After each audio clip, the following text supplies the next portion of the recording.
এবার আমরা শিখব নির্দিষ্ট প্রশস্ততা বিশিষ্ট পূর্ণ সংখ্যা প্রদর্শন ইনপুট বা আউটপুটে। তো আমরা কিন্তু রিড বা প্রিন্টের ক্ষেত্রে আমাদের যেই সংখ্যাগুলো আমাদের পড়ি, অর্থাৎ আমাদের একটি মান, ধরো আমাদের এর মান আমাদের 5 4 3 2, অর্থাৎ 4টি সংখ্যা। তো এটা ধরো আমরা আমাদের প্রশ্নে দেওয়া আছে, তো এর মানটা আমরা প্রথমে যদি ইনপুটের ক্ষেত্রে বলি তাহলে রিড করব। তো এর মান আমাদের কয়টা, তো এই রিডটা লেখার পরে আমরা যে এর মান লেখার জন্য কয়টি জায়গা রাখবো, এই জায়গাগুলোকে আমাদের কম্পিউটারে ধরো আমরা এখানে 4টি, তো এখানে 1 2 3 4 4টি ঘর আমরা রাখতেছি। তো এরকমভাবে এই ঘরগুলোকেই আমরা বলি প্রশস্ততা, অর্থাৎ আমাদের যেই কয়টি সংখ্যা অবশ্যই সেই কয়টি ঘর আমাদের নির্দিষ্ট করে আমাদের ইনপুট বা আউটপুটে বলে দিতে হবে।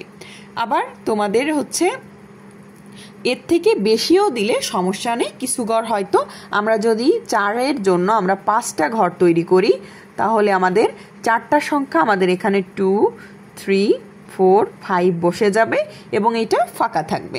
তো এই জন্য আমরা যে কয়টি সংখ্যা তার থেকে অবশ্যই একটু বেশি দেওয়ার চেষ্টা করব।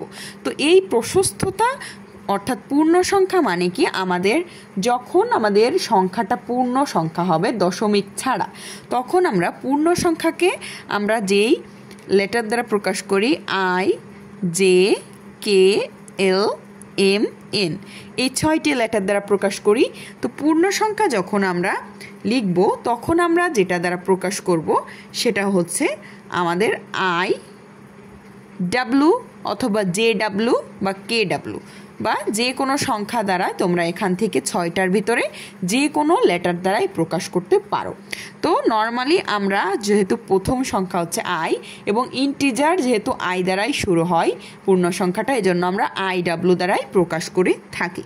তো সেই ক্ষেত্রে আমরা ধরো আমরা রিড করব এই যে এর মানের ভিতরে আমাদের যে 4টা সংখ্যা, এটা ধরো আমরা রিড করব, তাহলে সেক্ষেত্রে আমাদের রিড মানে হচ্ছে আমাদের ইনপুটটা আমরা নিব। তাহলে রিড আমরা ধরো লেবেল নাম্বার এখানে দিলাম আমাদের কমা, আমরা প্রথমে দিলাম হচ্ছে আই, যেহেতু আমাদের পূর্ণ সংখ্যা সেটাকে আমরা ধরে নিলাম আই। এরপর হচ্ছে আমরা সেই লেবেল নাম্বার বরাবর আমরা দিব ফরম্যাট।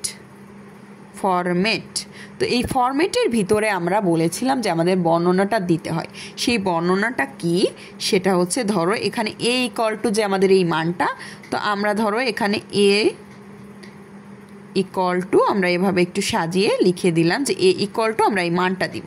তো এই মানটা আমাদের কেমন দিব, এই মানটা দিব হচ্ছে আমরা আমাদের যে 4 ডিজিট, অর্থাৎ আমাদের 4টা সংখ্যার ডিজিট। তো এই ডাব্লু দ্বারা মূলত আমাদের ডিজিট সংখ্যা বোঝায় যে কয়টা ডিজিট বা কয়টা ঘর আমরা রাখবো। তো এখানে ধর 4টা, তার মানে আমরা এখানে দিব আই 4। তাহলে আমাদের এখানে কম্পিউটার আমাদের এই যে এই ফরটার্ন প্রোগ্রাম অনুযায়ী আমাদের 4টা ঘর রাখবে আমাদের এই এটাকে প্রিন্ট করার জন্য। তো এই যে কয়টা ঘর আমাদের কোন সংখ্যার জন্য আমরা রাখবো সেইটাই আমরা প্রকাশ করি হচ্ছে আই ডাব্লু দ্বারা এই পূর্ণ সংখ্যার ক্ষেত্রে। তো আশা করি তোমরা এটা ক্লিয়ার হয়েছো, এবং আমরা এই ফরম্যাটের ভিতরে মূলত এইগুলোই ব্যাখ্যা করি যে আমাদের কতটি সংখ্যা কোন পর্যন্ত আমরা রাখবো, কতটুকু স্পেস দেব, কতটুকু ফাঁকা জায়গা রাখবো, কত দশমিকের পরে দিব, এইগুলো আমরা বর্ণনা করি এই ফরম্যাটের ভিতরে। তো এরপরে আমরা এবার আলোচনা করব আমাদের দশমিক অর্থাৎ বাস্তব সংখ্যার ক্ষেত্রে। তো বাস্তব সংখ্যার ক্ষেত্রে ইনপুট বা আউটপুট, তো বাস্তব সংখ্যার আউটপুটে কিন্তু তোমাদের সেমই, জাস্ট রিডের জায়গায় প্রিন্ট বসাতে হবে, বাদ বাকি নিয়ম কিন্তু সেম। তো এবার আমরা দেখব ইনপুট এবং আউটপুট বাস্তব সংখ্যার ক্ষেত্রে। তো বাস্তব সংখ্যার ক্ষেত্রে আমাদের যেটা, তো আমরা পূর্ণ সংখ্যার ক্ষেত্রে দেখেছিলাম আই ডাব্লু, বাস্তব সংখ্যার ক্ষেত্রে আমরা জানি বাস্তব সংখ্যা হচ্ছে আমাদের দশমিক যুক্ত ফ্লোটিং নাম্বার বা রিয়েল নাম্বার দ্বারা প্রকাশ করা হয়। তো যেহেতু ফ্লোটিং, তো আমরা এফ ডাব্লু দ্বারা প্রকাশ করি ডট ডি, ডট মানে হচ্ছে এটা হলো দশমিক, তো দশমিক এখানে ডাব্লু দ্বারা আমাদের প্রকাশ করা হয় হচ্ছে উইথ, এবং ডি দ্বারা হচ্ছে ডেসিমেল মানে দশমিক। এবং এফ হচ্ছে আমাদের ফ্লোটিং, মানে হচ্ছে আমাদের যেই বাস্তব সংখ্যা সেটা বোঝায়। তো ডি হচ্ছে ডেসিমাল, মানে দশমিকের পরের বিন্দু। ডি দ্বারা বোঝায় এখানে আমাদের দশমিকের পরে আমাদের কয়টি সংখ্যা আমরা রাখবো সেইটা, এবং ডাব্লু দ্বারা বোঝায় আমাদের প্রশস্ততা, অর্থাৎ মোট আমরা কয়টি ঘর রাখবো সেইটা। ধরো আমরা এখানে 3.1416 আমাদের যেই পায়ের মানটা, তো এইটা আমরা ধরো প্রিন্ট করব পায়ের মান। তো এখানে আমরা 4 দশমিক অবধি রেখেছি, তাহলে সেটাকে আমরা যেভাবে লিখতে পারি, প্রিন্ট, আমরা ফরম্যাট দিব, এজন্য লেবেল নাম্বার 10 দিয়ে আমরা এখানে ধরো লিখলাম পায়ের মানটা আমরা প্রিন্ট করব। তাহলে আমরা লেবেল নাম্বার দিলাম, ফরম্যাট, আমরা এখানে বর্ণনা দিব এবার পায়ের।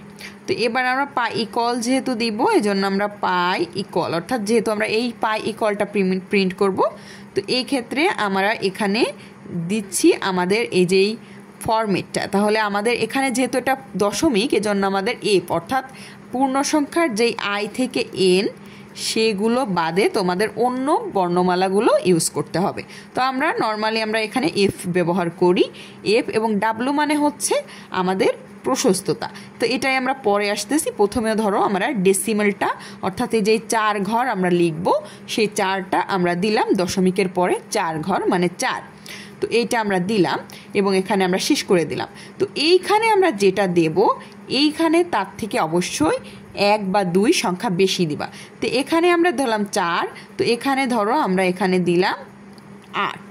তা এখানে যে 8টা দিব, মানে এই যে এই 8, যেমন আমরা আয়ের ক্ষেত্রে দিয়েছিলাম 5 মানে হচ্ছে 5টা ঘর, তো এই 8 মানে হচ্ছে আমাদের এখানে 8টি ঘর তৈরি হবে। 1 2 3 4 5 6 7 8, 8টি ঘর তৈরি হবে আমাদের এই পায়ের মানটা বসানোর জন্য। তাহলে এই 8টি ঘরের জন্য আমাদের পায়ের মান বসবে 6 1 4 1, এবং এই দশমিকটা বসার জন্য আমাদের একটি ঘর লাগবে এবং এখানে 3, এবং বাকি দুইটি আমাদের ফাঁকা থাকবে, তাতে আমাদের কোনো সমস্যা নেই।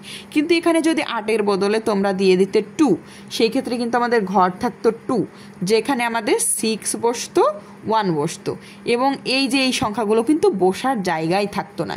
এই জন্য অবশ্যই আমাদের এই যে এখানে 4টি সংখ্যা এবং দশমিক, তাহলে মোট হচ্ছে 5টি, এবং এখানে আরও যদি আমাদের বাম পাশে দশমিকের বাম পাশে কোনো সংখ্যা থাকে, সেগুলো বসানোর জন্য আমাদের 2-1টা ঘর বেশি দিয়ে লিখতে হবে।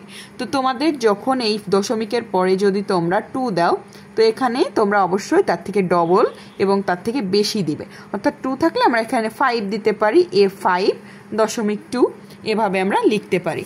তো আশা করি আমরা বাস্তব সংখ্যার ক্ষেত্রে আমাদের ইনপুট আউটপুটে আমরা প্রশস্ততা কিভাবে লিখতে পারি সেটা তোমরা বুঝতে পেরেছো। এবার আমরা আলোচনা করব ফাঁকা স্থান প্রদর্শন, অর্থাৎ তোমরা যখন 2টা সংখ্যা এ এবং বি এর মান, ধরো 2টা জিনিসের মান আমরা প্রিন্ট করব, বা যে কোনো জিনিস আমরা প্রিন্ট করার ক্ষেত্রে আমরা মাঝখানে একটু ফাঁকা স্থান রাখব। যেমন আমরা স্পেস যেটাকে বোঝাই, যে আমাদের একটি সংখ্যা আমরা প্রিন্ট করলাম a = 2 3, এখানে একটি স্পেস দিয়ে আমরা b = 5, এরকম আমরা স্পেস দিয়ে আরেকটি সংখ্যা প্রিন্ট করব। সেই ক্ষেত্রে আমরা যেটা ব্যবহার করব সেটা হচ্ছে nx, অর্থাৎ আমাদের n এর জায়গায় আমরা যে কোনো কিছু বসাতে পারি। n এর জায়গায় যদি 1x বসাই, অর্থাৎ একটি স্পেস ফাঁকা হবে। আমরা যদি 2x বসাই, তাহলে এরকম 2টি ঘর ফাঁকা হবে। যদি আমরা এখানে 5x বসাই, তাহলে আমাদের এখানে 5টি ঘর ফাঁকা হয়ে তারপরের সংখ্যাটি বসবে। তো আশা করি এইটুকু তোমরা বুঝতে পেরেছো। এটাও সেম নিয়মে ধরো আমরা প্রিন্ট করব, প্রিন্ট 10 AB, আমরা 2টি সংখ্যা AB প্রিন্ট করব। সেক্ষেত্রে আমরা এখানে 10 লেবেল নাম্বার বসালাম, ফরম্যাটের ভিতরে আমরা এখানে বসালাম ধরো i, যেহেতু আমাদের এখানে ধরো 2টি সংখ্যায় আমরা ইন্টিজার নিয়েছি, তাহলে আমরা লিখব i। আমাদের একটা সংখ্যা ধরো আমরা এখানে 2 অক্ষরের, তো আমরা এখানে দিতে পারি i3। এখানে আমরা এবার দিব আমাদের স্পেস, ধরো এর ভিতরে আমরা 2টা স্পেস রাখবো, তাহলে 2x, কমা দিয়ে আমাদের i, আরেকটি সংখ্যা 5, ধরো এখানে আমরা 3টা রাখলাম।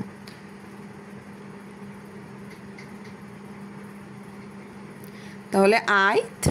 তো তোমাদের মূলত এই 3টা পাশাপাশি হবে, কারণ ফরটার্ন আমাদের নিচের অংশ বোঝে না, আমাদের 3টা পাশেই লিখতে হয়। তো এভাবে আমরা লিখতে পারি আমাদের যখন স্পেসটা আমরা দিব।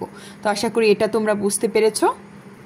এরপরে আরেকটি জিনিস যে আমরা কখনো লিখতে গেলে আমরা কিন্তু ধরো আমাদের একটি জিনিস এখানে লিখলাম সাম, এর পরের লাইনেই আমরা ধরো একটা স্পেস দেব, অর্থাৎ আমরা নিচের লাইন প্রদর্শন করব। সাম ইকুয়াল টু আমরা এক লাইন ফাঁকা রাখতে পারি, বা এরপরে আমরা আর এক লাইন ফাঁকা রেখে আমরা এখানে বসাতে পারি ধরো AVG অর্থাৎ অ্যাভারেজ।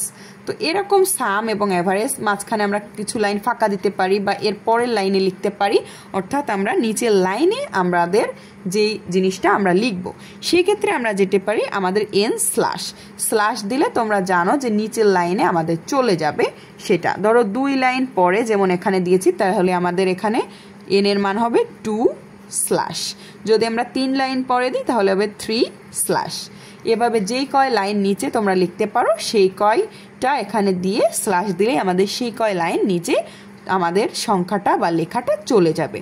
তো আশা করি এই পর্যন্ত তোমরা বুঝতে পেরেছো। এই সব কিছুই ছিল আমাদের ফরটার্ন প্রোগ্রামের বেসিক আলোচনা, এবং এই বেসিক আলোচনা যদি না বুঝে থাকো ফরটার্ন প্রোগ্রাম কিছুই বুঝবে না। তো আমি তোমাদেরকে এজন্য ডিটেলে আলোচনা করলাম, কারণ এই জিনিসগুলো বুঝলে তোমাদের ম্যাথগুলো একদমই ইজি হয়ে যাবে বুঝতে। তো পরবর্তীতে আস্তে আস্তে আমরা ফরটার্ন প্রোগ্রামের ম্যাথ নিয়ে আলোচনা করব। সবাই ভালো থেকো, আসসালামু আলাইকুম।